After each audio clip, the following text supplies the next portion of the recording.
So many people that we haven't seen in lessons and classes. So I think it would be good for us to introduce ourselves a little bit. Okay.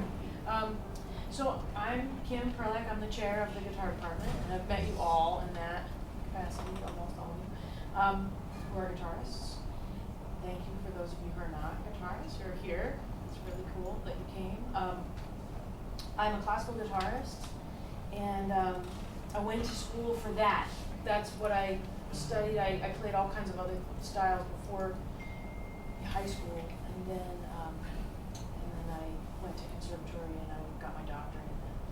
And I had my first part of my career doing that, and then moved here to be the assistant chair.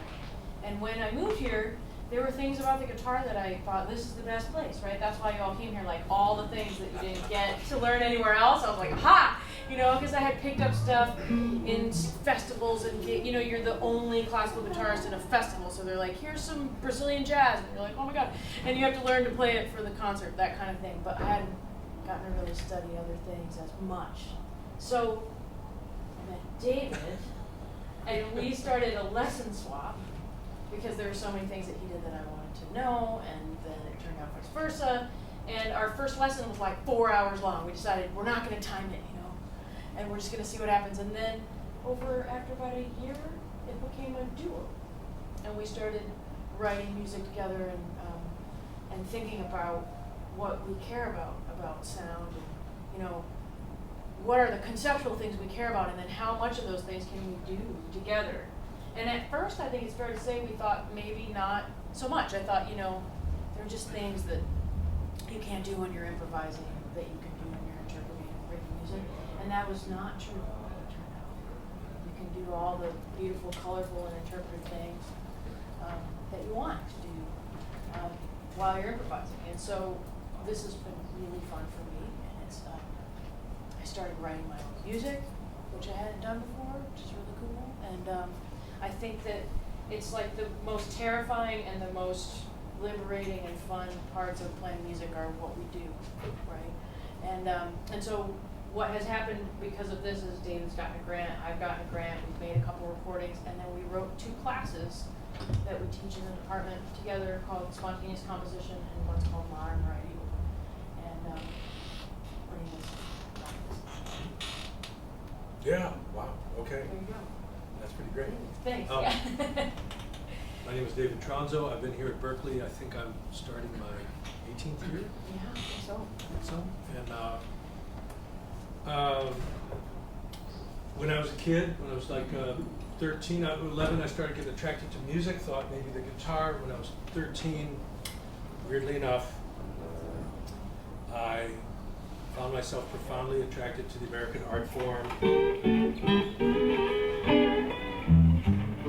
of slide guitar. And of course it's a blues thing basically, or country, you know. But at that age I had this idea in my brain, why isn't it in jazz and classical music? Because at that time it wasn't.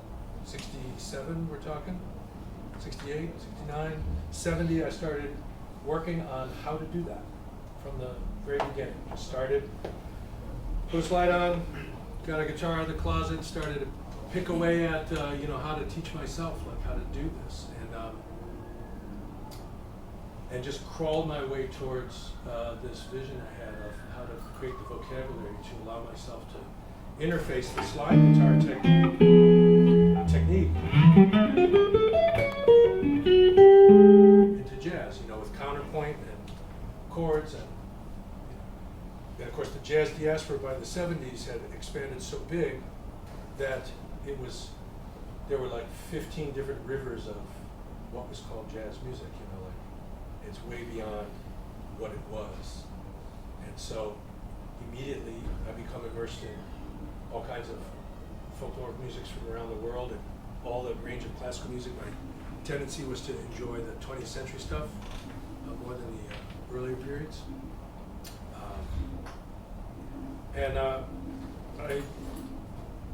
I did a little bit of formal study here and there, no schooling per se. My friends laughed. They said he finally went to college when they hired me here. But that's not totally true. No, though. Tell them what you did. Well, the one period of formal study that I did was with a violinist that I sought out named Leroy Jenkins, who's no longer with us. Leroy was an African-American violinist from Alabama. In the era he came up in the 20s and 30s, you played alto saxophone and violin was the string instrument that was coupled with alto saxophone. Cello was coupled with tenor, and bass was coupled with baritone. So he was an alto player, went to Chicago and got involved in the avant-garde, and he formed the AACM, which is the longest-standing music collective. He and Lou Abrams, they formed this thing called the AACM. Spawned a bunch of groups, the Art Ensemble of Chicago being the premier group, and this was like, these were my heroes. So I went and found Leroy, studied with him for a year, found a guy named Mike Santiago, studied with him for just shy of a year. He took me through the Dennis Sandoli method, which just revolutionized and eliminated for me all the hunting and, you know, how to put stuff on the fret. All the data you get in the first 8 levels of Berklee is about 1/3 of the Sandoli method. We went through it in just under a year. I had nothing to do with that, so that's kind of why that happened. And then I spent 4 years during that time as well studying with a guy named Edgar Grana, who was a composer, a brilliant 20th century, now 21st century composer, who helped me with a lot of things. He was a student of David Diamond, basically the lineage of Hindemith. He was an oldest student admitted to Juilliard. He had a full career as a film composer. He insisted on going back to Juilliard to legitimize his ability to write string quartets, and they refused his entry for 2.5 years. On a daily basis, he went and put in an application, and they threw it in the trash. Literally, 36-year-old man. So he was my hero. And for 4 years, we did a number of things, a lot of composition stuff of a kind. Sort of him directing me, it was like directed study. And then we dealt with some things about teaching, because I was on the road a lot, I was a performer and whatever, and teaching. And he helped form for me what became a pillar set of ideas about what goes on when a person studies music. And how you have to be willing to work with whatever arises as you study music, particularly all the things that aren't musical, and that facilitator, the teacher, is not only a guide and a facilitator, but somebody who can help you identify what those things are. So, when I came to Berklee and I got plugged in here to teach, I found it was a real amazing place. It was very diverse, very intense. When Kim joined as assistant chair 6 years ago, Yeah, this is my 7th year, yeah. they have been trying to get this faculty teaching exchange off the ground, but it never got formally set up. So we just initiated this. I had also done this with a few other faculty in other departments, kind of teaching exchange. But this one really took off. And I have always wanted to study, basically, with someone like Kim, a classical master, really deal with the actual depth of technique about sound production, the actual production of sound on the instrument. I had cobbled together my own technique, which tonally was weak, but idea-wise was extremely protean, strong. And so that began, as Kim said, our interaction together. Very quickly we realized something that I had always done, I think, during my career was I always wrote my own music, because what better way to put together the ideas that you want to hear in the way you want to hear them. And then the great thing is if you write ahead of where you are, if you write harder than you can actually execute, so you outthink your hands, then you are pulled forward into, it's basically you write a piece and you take a couple years to learn how to play. And I remember reading stories about Train did that, and a number of my peers did that. It's very complex.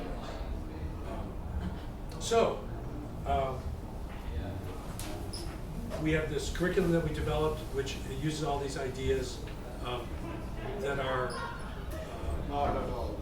what I believe are called transparent techniques, transparent ideas. It means that fundamentally they have no stylistic container. They're pure, I call them super fundamentals. They're dealing with just the data of music on the instrument in a pure way of control. So that's all your linear material, dyads, rhythms. And from that, you can decode everything. So this is like, it involves some work on things like parameters of sound, which are aspects of actual sound, like dynamics and duration and register, that a lot of times it's assumed we know what these are. Actually, in fact, we're usually quite unaware of the depth of them, right? And so what I like about this is that it's below the level that usually music is taught, right? So we're now kind of in pre-music education. Yeah, that's right. And yet we're at the fundamental level. So that's what the courses are about. That's what all the pieces are about. They're about just what happens when you take the data, can you improvise free counterpoint, in other words, can you control one voice, two voices, three?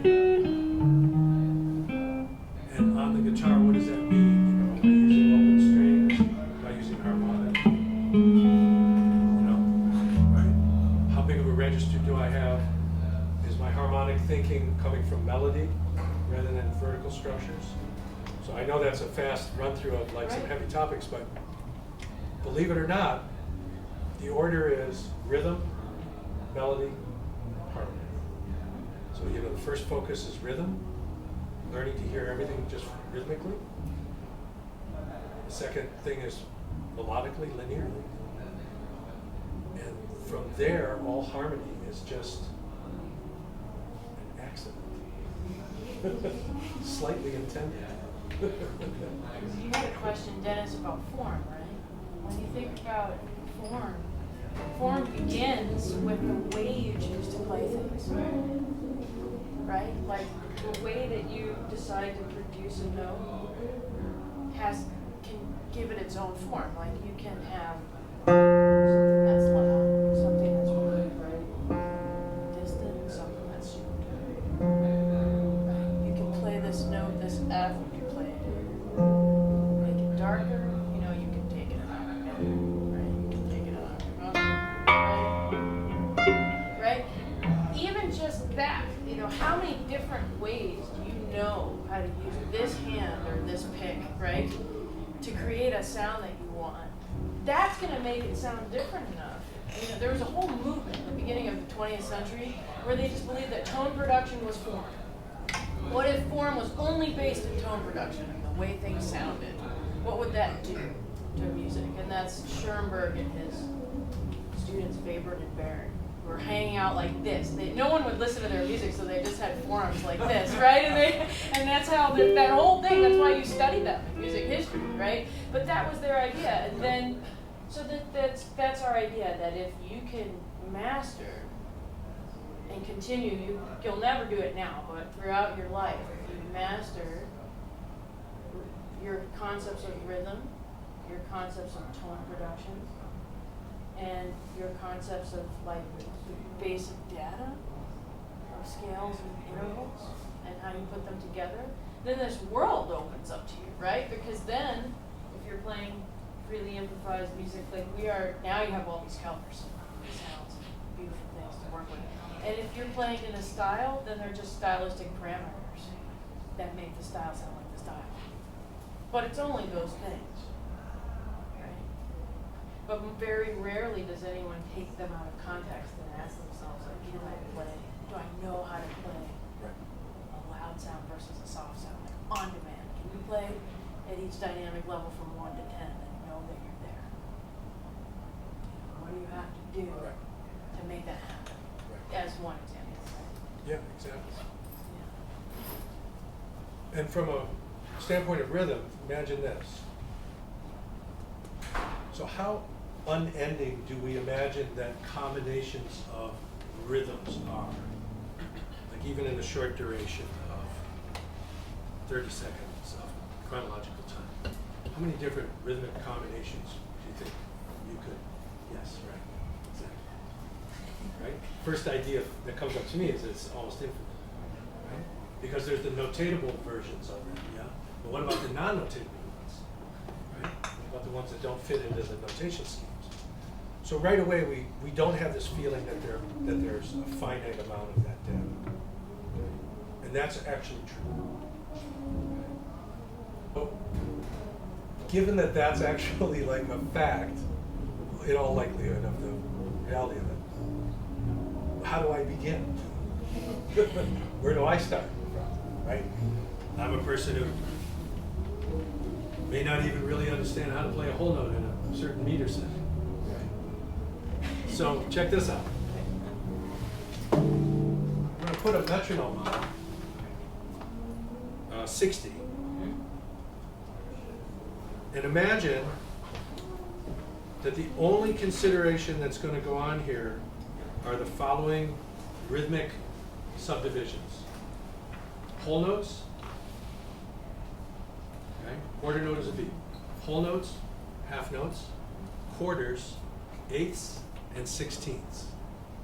Okay? They can be syncopated,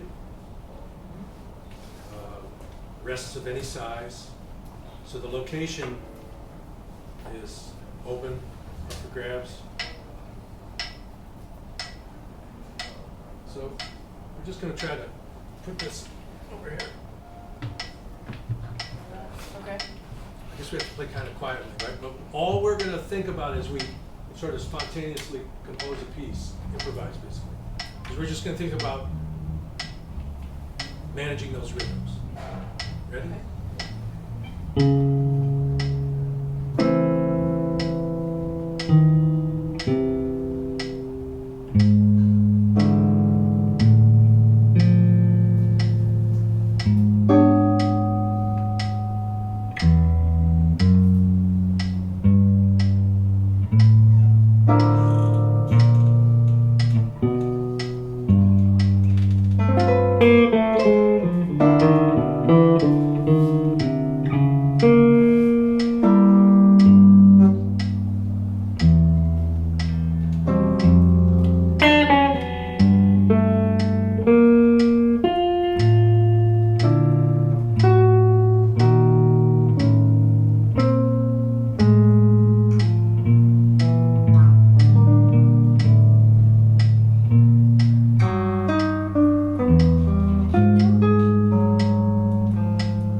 So,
I gotta go catch the train. Thank you very much. Oh, thank you very thank much. you very Good much. luck on your transit.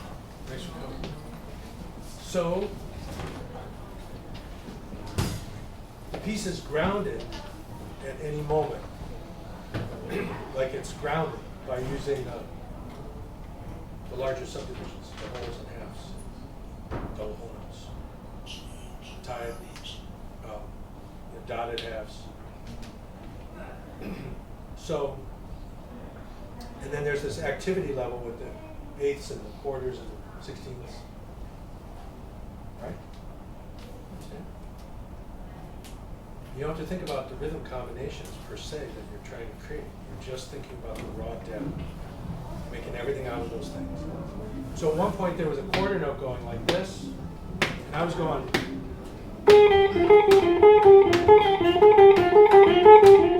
Right? It's harder to do with my leg going, but I was actually not playing in 60. I went from 60 quarter note, 16ths, to I pushed ahead. I did a tempo change in my playing against the 60. Feels like rushing, and then all of a sudden it's an independent tempo. You know, it's not. You wouldn't notate that as 60. It's 68. Yeah. 70s, right? It's a momentary independent tempi superposition. And that gives a melodic phrase a feeling of, you know, intensity, right? Pushing forward. Because it can't be notated easily, is it still legitimate? Right. I mean, you talk like that, we all talk that way, right? Activity happens that way. So music's a mirror of that, obviously. Anyways, the idea being that all we had to manage really was thinking about the rhythmic diversity of the piece. It's true. Because when you think about it, how often when you're playing do you think to play like long notes for a long time? You know, there's this sense of like something has to be the soloist and something has to be the accompanist, right? But there was this moment where you're playing really strong quarter notes. And that sounds like the melody. It doesn't sound like some background thing, right? Or I could take it and just play like really interesting chords and make them last a long time and play them with conviction, and I could make you think that was the main part. So it gets you out of that sense of like, I'm accompanying and so I'm comping, and now I'm soloing, right? You're always leading, you're always listening, no matter what duration you might.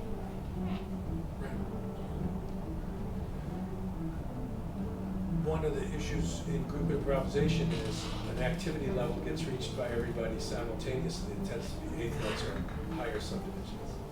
And that's true in percussion and everything. So like you have these ensembles, all of a sudden there's an activity level. It's all small subdivision activity. Nobody stops and plays a double hold. Nobody stops and plays a couple of syncopated half notes or 5 minutes of halves and quarters. Nobody's trading that off. Once it goes to that activity level, everybody goes there like you know, moths to a flame. And the ground drops out of the thing, and it gets trapped in this level of activity. I think if you've improvised in a group, you've experienced this. Or the improvisation stays down in the earth rhythms, and everyone's afraid to put some activity into the piece. So that's down here. You know, they play a long tone, right? Right? Everybody's just, There's like, yeah, okay. just sing along. Right? And everybody's just kind of like, you know, playing like all long tones. Yeah, there's in a way just like, Right.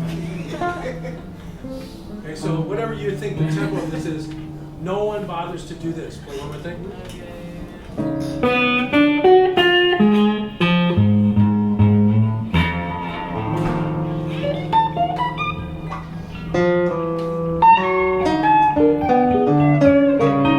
And then you go back to.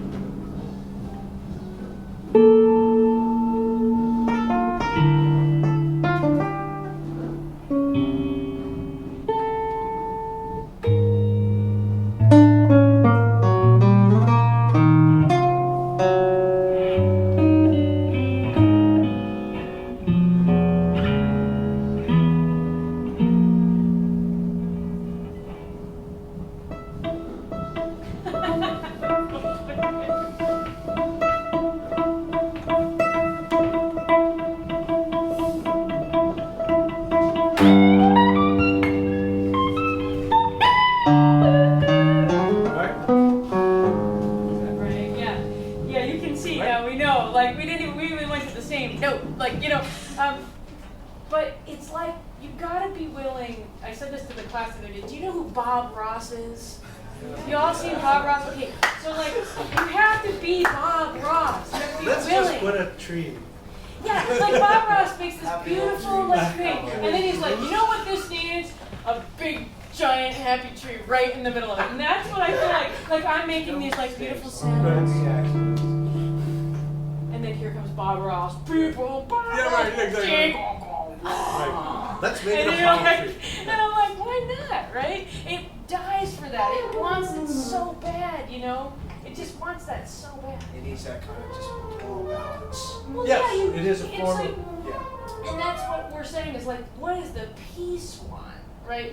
We both have developed a bunch of stuff that we can do, and then we'll sit and we rehearse a lot, like, we try. If we're not collapsed at the Thursday night at the end of teaching, we try to play, and if we get to play, it'll go for 4 hours. Yeah, our rehearsals, We'll go that long, or we'll do a whole day, like. lessons, yeah, they're. It's someone's place, we eat a lot of food, and in the beginning we would be so tired from thinking about music, we would have to take a break and take a nap, like, Oh, yeah. yeah, you go in this room and I'll go in this room and I'll see you in an hour, because our brains were falling out of our heads, because it's like, we need something that does this, like, we need a bunch of big trees, like, what do you got for trees, what do you got for this, what do you have for different things, and then you have to get them in your hands so that they come out on demand, right? But then, we always keep staff paper, music stands are out, keep staff paper, pens and stuff. And as we're working on this, we're looking for these materials that are solving the compositional problem. It's a real-time problem. This isn't a walk away and think about it problem. This is like now. So we sit and we write out, Right. we catalog our materials. And some of the material catalogs, they look like a worksheet that just looks like scribbled data all over it. Do you want to show them one? I don't know. Something that we I'm have, not sure. we have a piece that kind of shows like that. Well, just even, let's see, where are these? Even my pieces tend Yeah, to. look at that. Like This that's isn't the- far that's from the- a worksheet style thing. But that's the actual score that we use, Yeah. But yeah, let's see, I have some stuff in here too. Or some earlier things where, let's see, like that kind of thing. Where it's got the title and then it's got a bunch of notes and arrows and some little phrases and things, right? Right. And then we'll kind of put it into that. And sometimes the score will have stuff, and sometimes like one of our pieces, I said, I should write it out for the clinic, and it looks like that. It's just a bunch of chords, right, that we use that don't have names, Right. that are shapes, and we can play that one. Or sometimes we have one called circles, because we just put a bunch of directions and then circled them. Here it is. Oh yeah, show them circles. Where's my cursor? We have really inventive names. We have a piece called chords.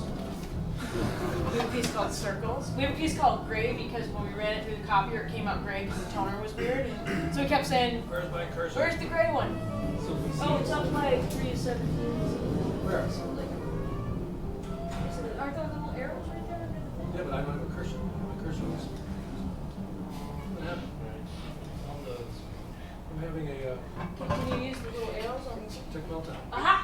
see, there's cathedral chords, which is what we call these chords that are built with different intervals, like these altered triads that we use. They're basically hybridized Raise triads. that. And when you move it over, Right. which gives this beautiful landscape. Here's, Here, play over.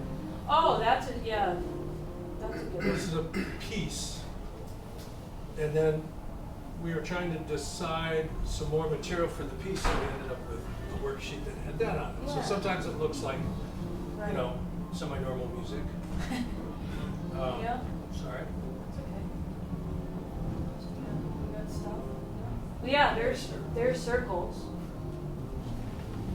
There's some different ones. That one was like a lot of our warm-up stuff, you know, like what's a bunch of stuff that you do, like stick them in the circles and then we'll just alternate playing the circles to each other.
Yeah, we invented some other circles.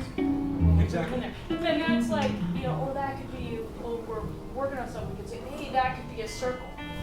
You know, like this thing, I'm like working on it so I can throw it into a bunch of different, you know, it's like a little Rosquetto. But it came from like, we were sound checking in the BPC for a thing and there was like, do some things and see if you feed back. And then I did this thing and I was like, oh, amplified that actually sounds like super cool. If you like throw that in there, you know? Yeah. So, anyway, that's like the most free, right? And then what happens in some of the other pieces where there's like a little tiny thing. This is what we were talking about with Kayla's piece that you're writing. You're writing this thing, and it's got this little arpeggio thing that's so cool that you're developing, right? Do you want to show them maybe spiritual? Do you want to show them what that looks like in your piece? And it made me think of this piece that we were, see that second line there? Second line, so.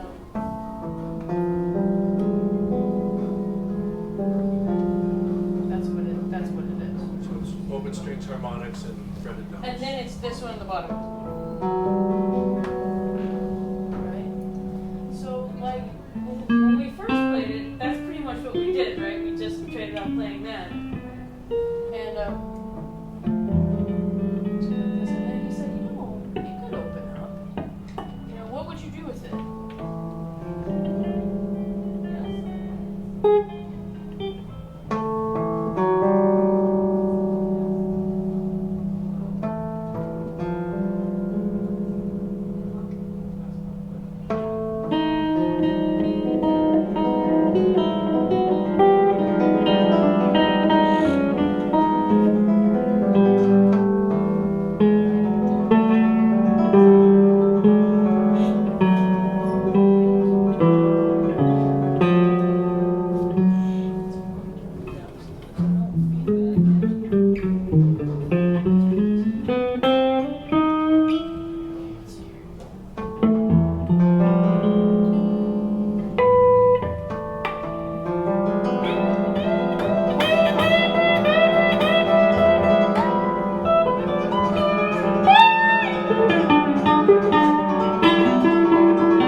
Yeah.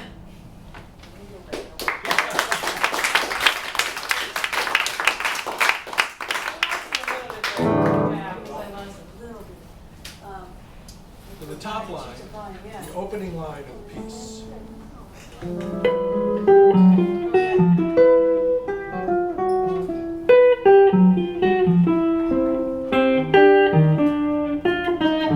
So these are sevenths, separated by a whole step. Major sevenths separated by a whole step. And what they actually are is this. This, G, F sharp, F. Just octave displaced. And they form a chord. Isn't that cool? Yeah, right? So I can play. He's like, oh yeah, so just you play. Cause look at this. I mean, can we go back for 1 second, because I want to show them what I did with that chord, right? So what I did was, right? So then, like, what's in there, right? It's an F, A flat, and then he's got a G and a B in there, right? And then he just moves the third F to here, right? To the F sharp and the A. So then what's in there, if you look at all the open strings, is well, you got 2 E's now. So what if you just start?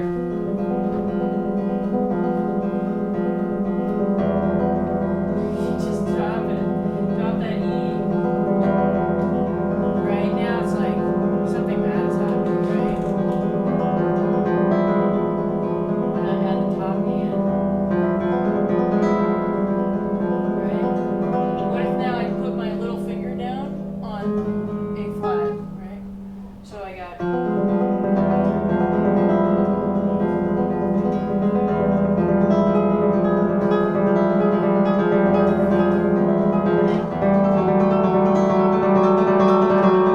Yeah, you're shuddering, Dennis. Yeah, you know what I mean? And then I'm just gonna change what interval is here. When I really want it to be nasty, I'm gonna make it into an augmented fourth.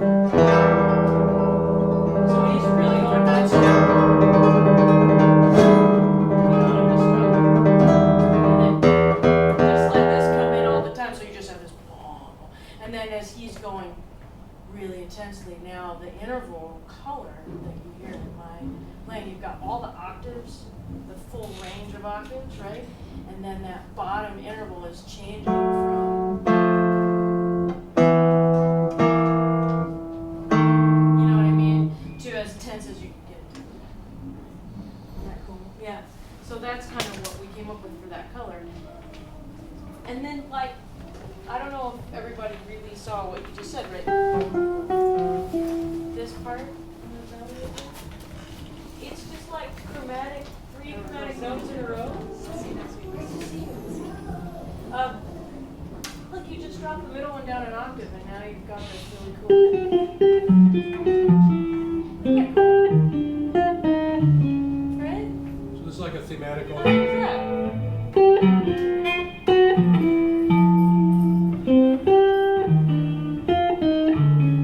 And then watch this. This section in A is this melody.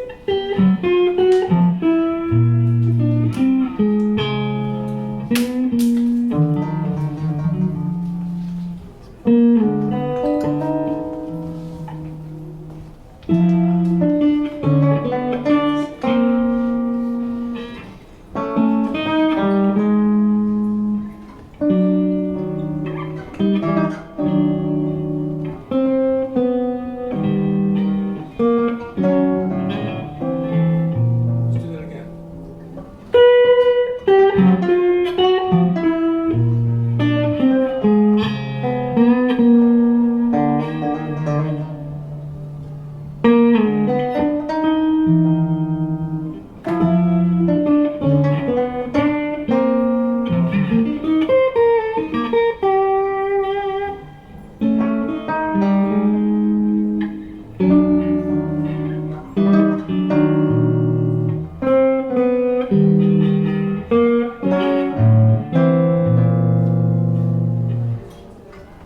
Yeah. Hey, what's up? And then the little part in the middle there.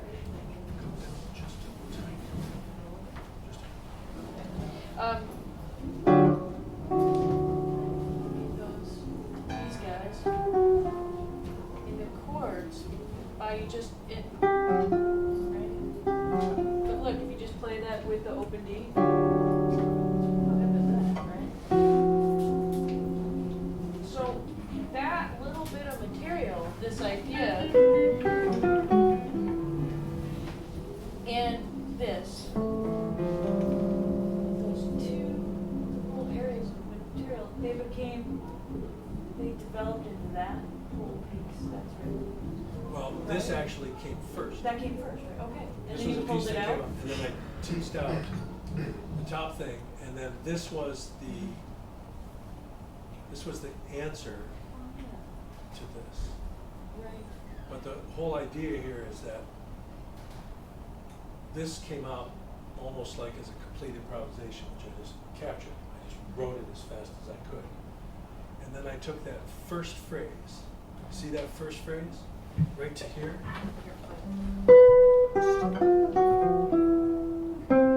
No, but just this phrase. Just this first one.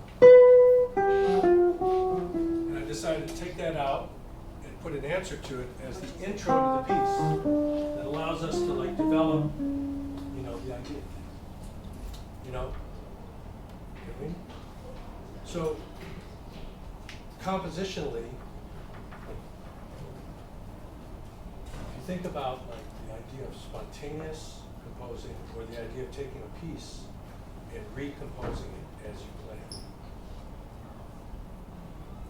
In other words, a lot of people improvise on or through a piece. What happens if you improvise with the actual components of the piece?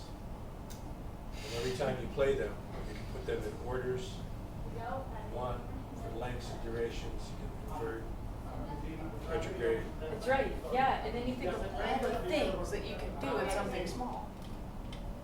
Now, in order to do that, like as a soloist, each of us go and do solo concerts, and we can freely do that, obviously, with all the music that we are working with, spontaneously composed or pre-composed, yeah? We can take it apart, put it together in innumerable ways. I used to do solo tours of like 25, 30 concerts, and I would each night change the piece into I would rearrange the piece, basically. You understand? So this kept it sort of like more alive, because depending on where you were, maybe a place suggested a feeling or modality or mood or something, or the order I wanted things in, where I went with something, led to an interpretation of the piece, you know, it was different. And Kim's done this with her concerts. Now, when you play in a duo, as soon as you have two people that have to meet on the material, then it becomes exponentially more complicated to do that. So you have to sit down and actually play a lot through all the possible journeys that you take in the piece. And it's co-leadership as you do that. Your role might change, but you are in leader mode. Yeah, and that's why, you know, when we're playing it, you know, we love that sound where it's like almost in unison and not quite, so then you hear the timbres of the instrument kind of create this big thing, which happened a lot in modern jazz, right? Yeah, it's totally, that's Like if you look at the that's Ornette one of the Coleman things. records. And what's great is we did this at Peabody Conservatory. And the chair of the classical guitar department, he was like, "That's amazing when you do that thing. It's just like Wagner. It's like Tristan, you know, because it just happens in every style, right? Where that's how you make something sound bigger, is you take two instruments of different timbres, and you have them play almost in unison. And that's one of the things I learned when I was studying classical music at Yale. I had a jazz teacher who worked with Miles Davis and Gil Evans and was on those recordings, and he was all into doubling. You know, it was arranging classes. I was like, what if you took a French horn and stuck it with a bassoon and a guitar? What would happen? You know, what is the sound that comes? So that's what we're thinking about a lot. And another thing that happens, like, for me, like the music that I write for, you know, can be played in the duo, can be played solo. I've even had ensembles play some of this music, kind of spontaneously orchestrated at the moment. I don't have charted things like for a string quartet or a trio with brass. But an interesting thing is that the timbral part, the tone and timbre is one aspect. Here's another.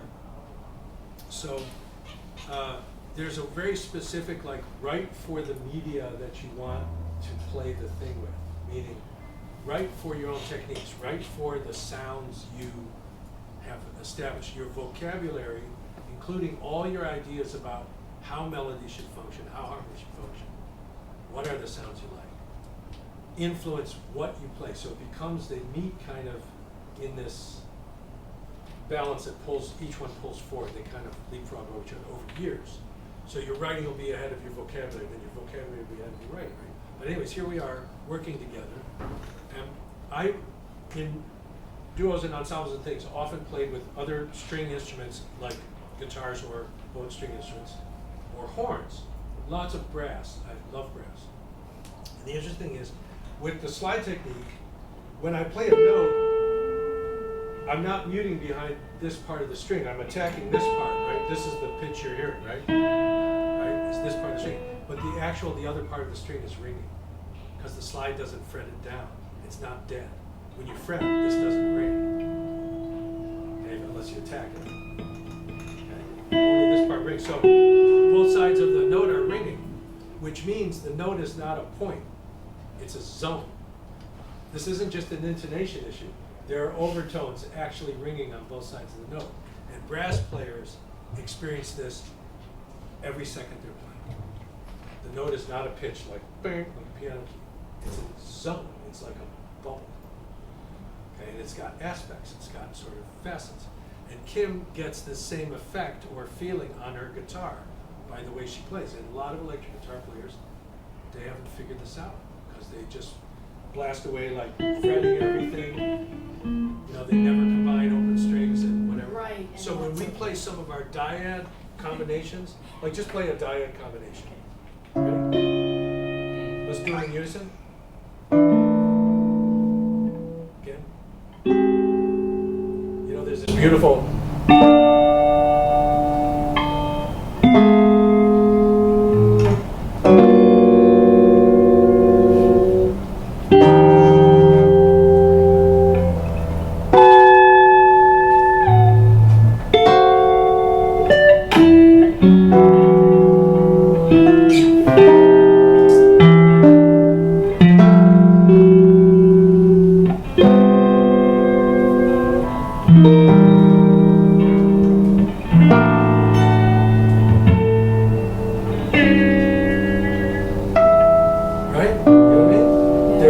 Differently than they would if you attack it differently. So we can do this. We've both do this, and so we both learned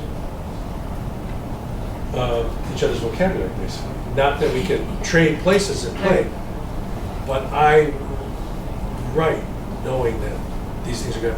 Can you demonstrate, please, the fretted notes and harmonics? Yeah. Check this Okay. out. And, okay, so I'm going to demonstrate this for you. What I want to say in preface to this is that one of the challenges I had, because I'm an interpreter of written music, right? So a lot of things that we would talk about, I realized for me were tied to repertoire. And think about when you play. This is true for everyone. And I remember I thought it was only true for classical musicians. We have a terrible self-consciousness, those of us who memorize music and play it. Especially when I primarily did it, then you feel like, oh yeah, but if you take the music away, you don't know how to do anything. You know, like how many times, and I was like, okay, look, you know, okay. But, and then I said that to David, and he said, listen, people can paint by numbers in any style, right? So every one of us is tied to certain things. Like there are things that you play that are tied to the style you're playing. And so what I tried to do is free myself, right? And there's this thing that he does where he gets up really high and he plays a dyad and he plays a note with a slide. Like that. And it's this super like ethereal sound on top, right? Especially when you're really quiet. Like, okay, so I was like, okay, so I study a little slide with him. I'm not going to play slide. Okay, so one day when I'm good at it. So I thought, well, there's this thing that is in all these arrangements of like early 20th century like piano pieces, and you put a harmonic on the top, and I thought that's ethereal enough. Like it's kind of like the ethereal version of that. And so then I was like, okay, look, how do I free it? So like a crazy person, I sat and I did it in my office, and I dragged like work study students in. This was before one had to work there, and I would be like, this.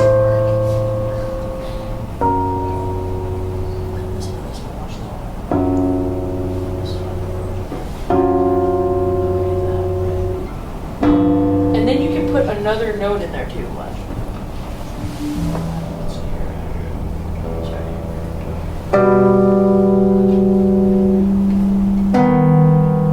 So, you know, on the staff, these would be like a dyad of a certain size, usually kind of large, like sixth or larger, right?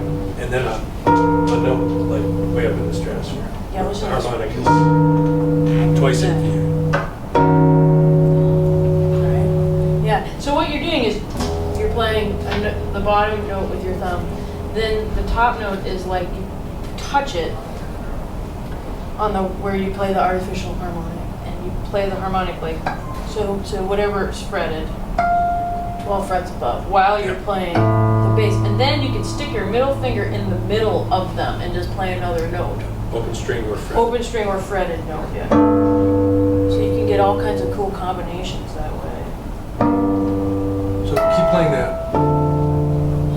Hear the beauty of the size of that? And all the voices are super clear. So I want to maybe do a timbre that's not that. So Indian instruments, some African instruments, they have a flat bridge that the string runs across that buzzes it. Yeah. So I take a button and I get the same effect.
I'm working on is trying to get the button, but without the button.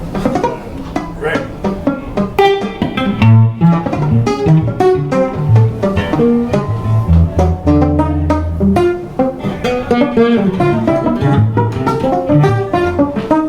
It's like not really pushing it down and like mute it. Yeah. Yeah, and push with the button. So are you Yeah. treating it like a slide, or Yes. you push it? Yeah. All these things are slides.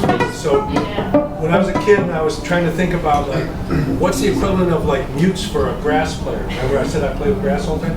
And these brass players would have these amazing mutes, buzz mutes, things that were like out of date in the 20s, like these amazing sounds. And each one was a completely different timbral world. So I started looking for things that would do that. So just check this out. It's a little competitive with the thing. So here's the slide, right? It's the regular slide is very similar to finger, right? It basically is a solid tone, right? So here's the button. Right? So it's filtering some harmonics out.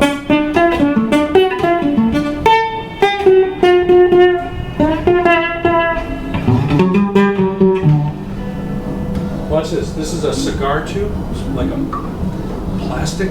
Put it on the slide. Put it on the slide to give it a little weight. Now there was this African music from Cameroon that uses this zither, and they put a repeating figure that's not a straight repetition. It varies a little bit, but they put a melody, like a long tone melody. Watch this.